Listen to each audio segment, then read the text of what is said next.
And then I was told, Abraham, if you're into Abraham, ask and it is given. You've all read that? Many people read that. And they said there is no such thing as karma. I don't know where they're coming from, but I said that because some people think that's just a belief. The answer I got was, the words of others do not resolve issues. Do not believe all you hear or read, and use your own judgment. Does it stand to reason you can do anything you want without consequences? This, then, is karma. What about issues from past life? Ask it to be removed. Simple. Ask it to be removed. Right now, at this time, as we're going into this phase, it is very simple to just simply ask to have something removed. You don't have to deal with karma. I asked that there will be major earth changes, earthquakes and so forth. Yes, many, but do not expect to hear about everything. Much will be unreported, and many souls will leave. But I don't fear anything. I ask what way? Always. Most will leave through sickness. There will be a plague of sorts. I wondered what of sorts meant, but I did not ask. And I asked if it was man-made, and I said, no, this will come of declining health due to toxicity. They cannot take the change. This is where it's important not just to gradually give up meat, but eat organic foods, eat foods, purify your foods, say a prayer over your foods, cleanse them of any toxins, and also remove any toxins from the body that you can. One of the things I was given for the book is there's a glyph in here that will literally, you put it on your solar plexus while you're sleeping, it will literally transmute heavy metals, pesticides, herbicides. If you're at all sensitive to energy, you can feel it. If you take a few of them and you put it on a little shoe insert and put them on against your foot at night and put a little booty on them, it would bother me so much I'd have to take it off. That's how much you could feel. It would be pulling stuff out, and then you just try again the next night, and after 3 or 4 nights that would pretty much go away. But it will take all the pests, anything, any chemicals that they've thrown at us, it will take out of your body. How often do you have to do it? How much toxins do you have? I guess that depends upon the person. Now, I can still feel stuff, and I've been doing it a while, but I think, too, part of our issue is if we worry or fret, we create toxins in our body, right? If you're in fear, you create toxins in your body. One of the glyphs in there is to remove fear. We have fear in our cells and in our genes from lifetimes and lifetimes. I mean, how many of us have been in the Inquisition, where we hung, where we drowned, where our heads cut? Who, heavens knows? And if you came in this life and you didn't want to swim, you were afraid of water, you think that's just, you were born that way? There's a lot of issues that we've had that we've brought in. And there's a glyph in there that will pull that out. When I put it on my solar plexus, I could feel stuff being drawn out of my arms, out of my breast. Fear controlled my life. And now it's a totally different thing. I can get out on that interstate, which for me, that's pretty brave. I mean, tonight I thought, I'm doing this, here I am.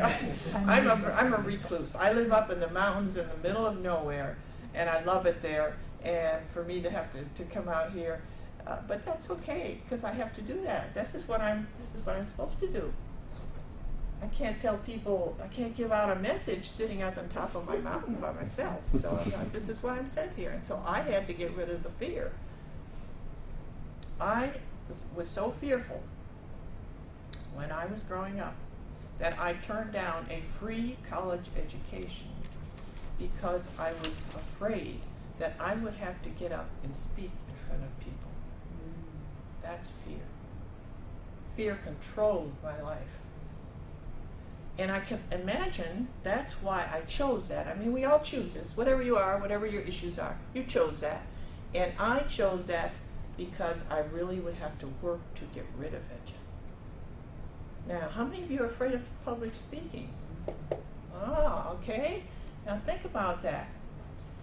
We need to get over our fears. We all have a message, and we cannot grow if we do not speak out. This glyph will help. And there's another thing in there. It's got a thing about thought field release, this acutapping. Have you heard of that? Right, and there's pages on that.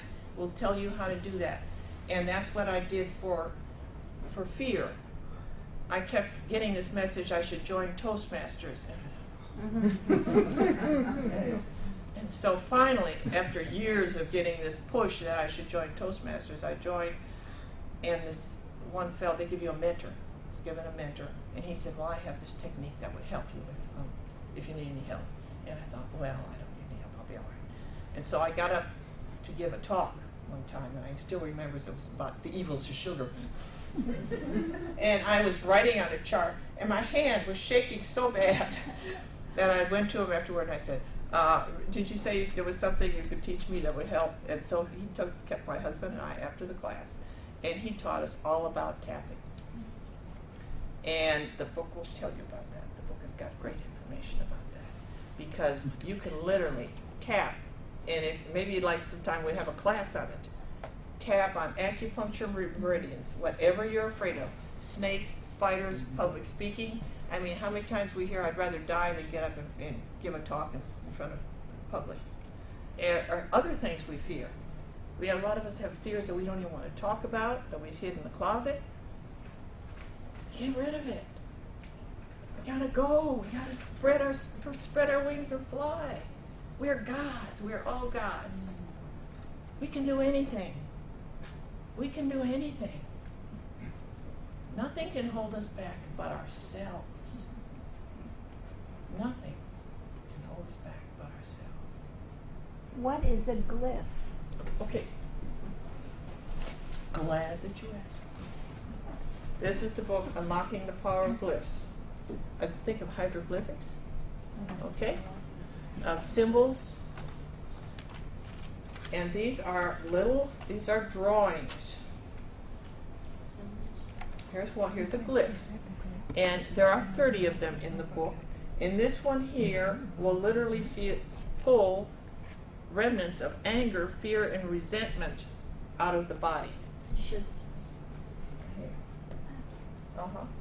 My son, who's got his share of those things, he just literally put his hand and he just touched it and he went like that. He had to pull his hand away right away because it startled him, what he felt.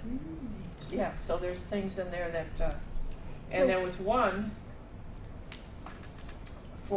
they're not all, this one here. This is to a love frequency. Do you remember the movie What the Bleep is Going On? Remember that? And so it said something in there about love receptors or whatever it was that programming love receptors. So I tried to write something that I thought would work on that, and it obviously worked fine, even though I misunderstood something, but it worked so well.